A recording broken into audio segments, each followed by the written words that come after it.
Hare Krishna. Hare Krishna.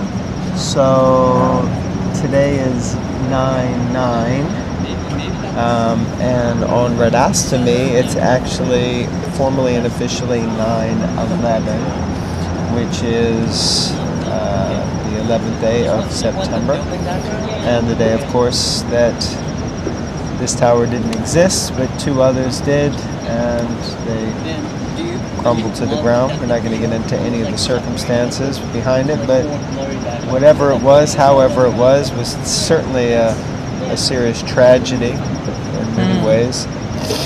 And but here we are. Yeah, so just to explain though, because you said this one didn't exist, this one being the one tower that was built after the Twin Towers came down in its place. Yes. Just, because otherwise it could be a random building that didn't exist. So this is called the One Tower. What's called the One World Trade Center. And we're here in the grounds of where they have the memorials for the Twin Towers. This is the area that we are. Because, outside of America, it's not like we're all well versed on these things. Yeah. There's a lot going on outside. I hope that was clear. Crystal. Alright, so text Canto 4, Chapter 21, text 28 and 29. Om Namo Bhagavate Vasudevaya. Om Namo Bhagavate Vasudevaya. Om Namo Bhagavate Vasudevaya. Alright, this is a verse 28 and 29 together.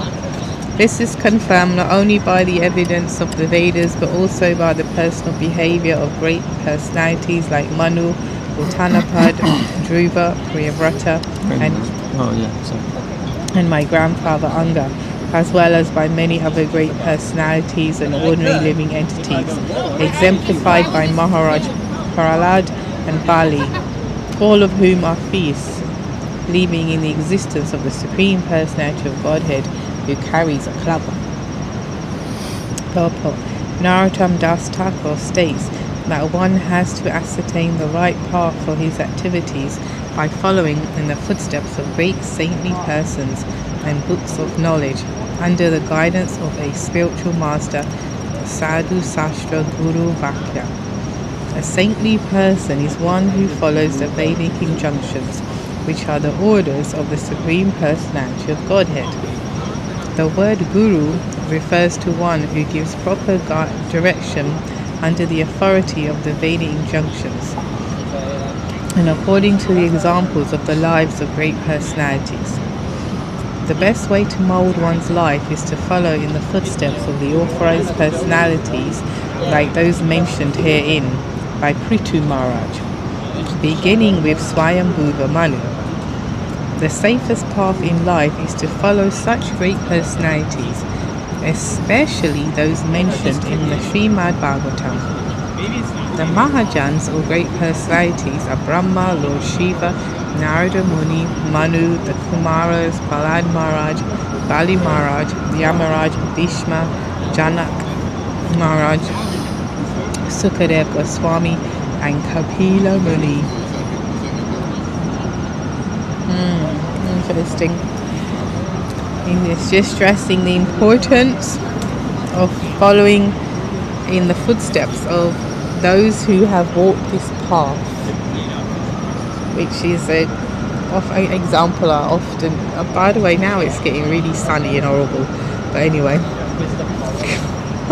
British, you can take them out of England, but you can't take England really out of them. Okay, bad. No matter what the weather, you gotta complain. It's hot. But one time, many years ago, at ISKCON London, Soho Street, Chandramouli Maharaj gave a class, and I always remembered it because I found it such a simple example he used to illustrate this point that's been made in the purport. He was sitting on the Vyasasana, and so when you sit on the Vyasasana, you're facing the audience, obviously, and there's two ways to get into the temple room, two doors. So he was pointing to one of them. It wasn't irrelevant which one he was pointing, but he was saying, and we have like I won't call them tiles, but like tiles. They were tiles. Squares in the temple room floor. So he was saying, I'm here now, and those of you who are at the door, if you want to come to where I am, and this floor had mines, bombs underneath, you wouldn't know where to step, except if you ask me, because I'm on this side and I made it. And if I say to you, step on that tile, now go across there, now go there, now go there, now go there, you would make it. Why? Because I walked the path before you, and you would avoid the dangers and the pitfalls, because I can tell you where to go. And I just always remember that. So that's what it reminds me. That's what I thought when I read this, that these great personalities that have walked this path before us, and this is the whole point of the Bhagavatam and the scriptures, because we're learning through the instructions, but also we're learning through the stuff they've gone through. Because like with Lord Shiva, Lord Brahma and other, sometimes they're not given instruction as such. We're just, oh look, Lord Shiva got tricked by the female energy of the Lord, or Lord Brahma, how many times he trips up, or Indra, and then we learn through that example as well. But the importance being, and to relate to modern day, because you might look at that list of Kapila Muni and Yamaraj and this and that, you're like, well, I don't know these people, you know, I ain't gonna meet them necessarily. I don't want to meet Yamaraj anyway. But the point is, modern day, we have people amongst us who walk this path, you know, whether we know them now or whether they've been in the movement and gone, and there's just a certain level of respect and yeah, like that for people even in our own lives now who walk the path, and just the way we also treat people who've walked the path before us, you know. Just beautiful, wonderful. Yeah, the words sadhu, shastra, guru, vakya came out, so that one follows the sadhus, those devotees who are following the path, and then shastra, of course, Vedic text, spiritual wisdom that's been given, and that guru vakya, and the instructions of the spiritual master. Text 30. Although abominable persons like my father Vena, the grandson of death personified, are bewildered on the path of religion, all the great personalities like those mentioned agree that in this world the only bestower of the benedictions of religion, economic development, sense gratification, liberation, or elevation to the heavenly planets is the Supreme Personality of Godhead.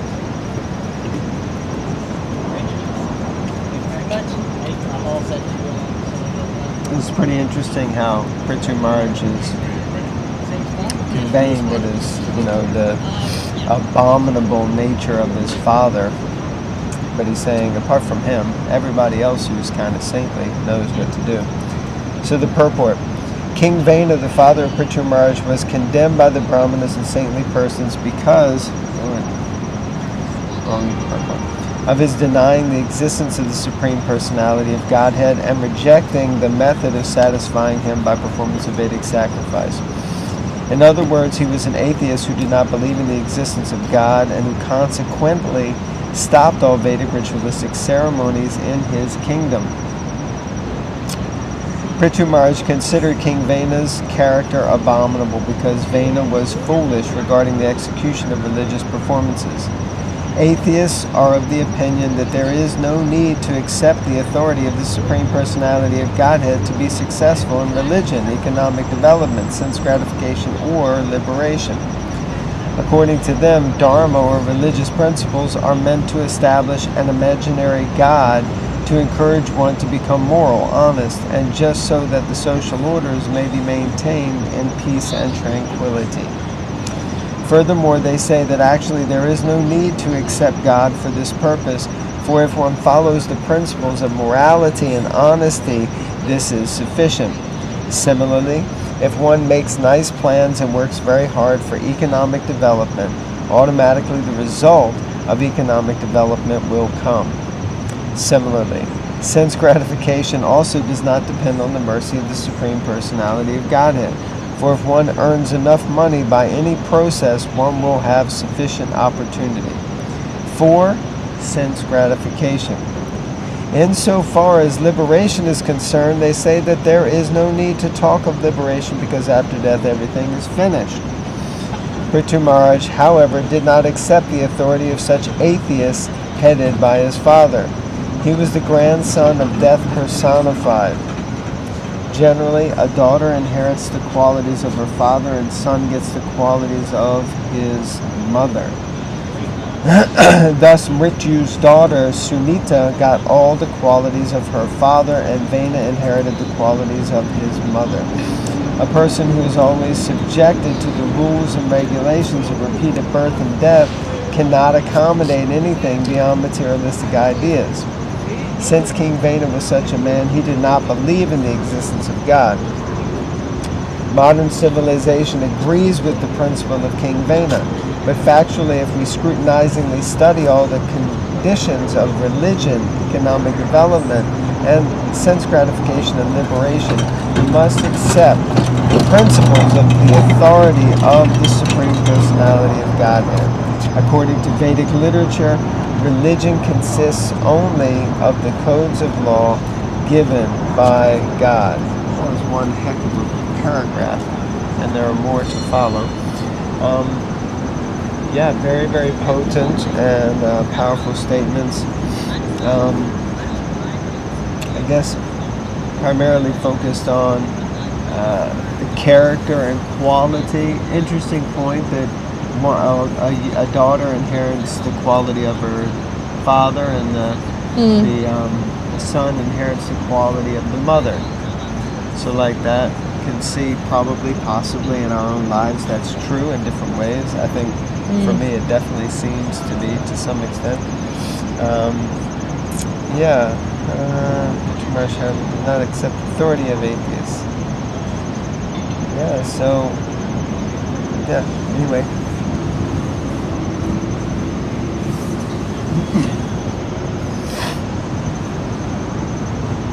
It's really hot. You can see the sun bouncing off the one tower. You can see it bouncing off my forehead right now as well. Shall we move? No, we're going to continue. Of course not. Why would we do that? Yeah, why would we move? Into the shade or something. That would make sense. Final paragraph. If one does not accept the authority of the Supreme Godhead in matters of religion and morality, one must explain why two persons of the same moral standard achieve different results. It is generally found that even if two men have the same moral standards of ethics, honesty and morality, their positions are still not the same. Similarly, in economic development, it is seen that if two men work very hard day and night, still the results are not the same. One person may enjoy great opulence without even working, whereas another person, although working very hard, does not even get 2 sufficient meals a day.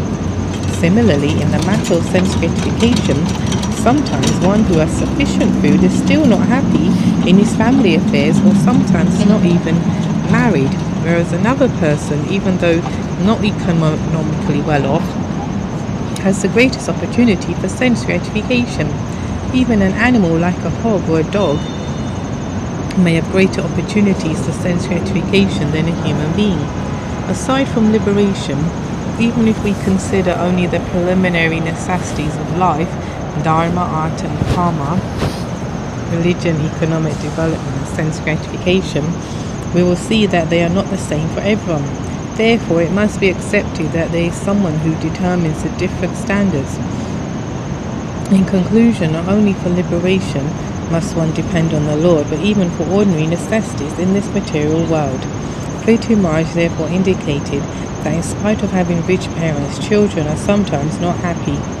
Similarly, in spite of valuable medicine administered by a competent physician, sometimes a patient dies.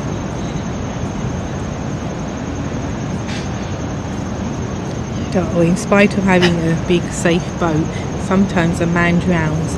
We may thus struggle to counteract impediments offered by material nature, but our attempts cannot be successful unless we are favoured by the Supreme Personality of Godhead. Hallelujah. And I can't remember what we were reading recently, if it was Sri Ishapanishad or... Actually, it was in Sri Ishapanishad recently, this point because you see a lot of devotees as well, they struggle, and it's interesting, especially when they get married and that, and then they want a certain lifestyle. And I was just thinking that maybe you're not meant to have a certain lifestyle, and that isn't a bad thing. And just from what I see, sometimes people struggle to have a certain lifestyle, whereas if they lived within the means of their, like it says, karma, whatever, they would have a nice lifestyle, and it wouldn't look like, because it's like you often look over the garden fence, but they got like that and they got like that, but they live there. That's okay, because that's what they're allotted. And I know it was just coming up because just a couple of devotees, whatever, who seem to fit into that, and it's like, it's almost considered like you're being offensive and that, to say maybe you should try not to fit into that square peg, but if you try to fit into the round peg, you'll fit in perfectly, and you'll have all the little things that you want, and you'll be peaceful, and you'll have money and time and stuff. It's an awkward thing to say, because especially if you don't fit into the round peg but you're in the square peg and they want to be in the square peg. But that's what came to mind. It's like sometimes we struggle and we should stop and be like, because I'm not meant to have that. If I am, it's going to come to me. But maybe I should just be peaceful, Stop struggling for something that's clearly I'm not going to get. Anyway, I'm struggling now in this heat. I think and I think the phone is about to shut off. It's so hot. So we're going to struggle to turn off the phone and go sit in the shade.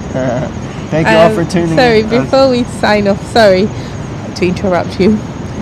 Big shout out to a new subscriber, Amrita Kishori, Devi, dasi. Thank you for subscribing, Amrita Kishori. Thank you for joining us.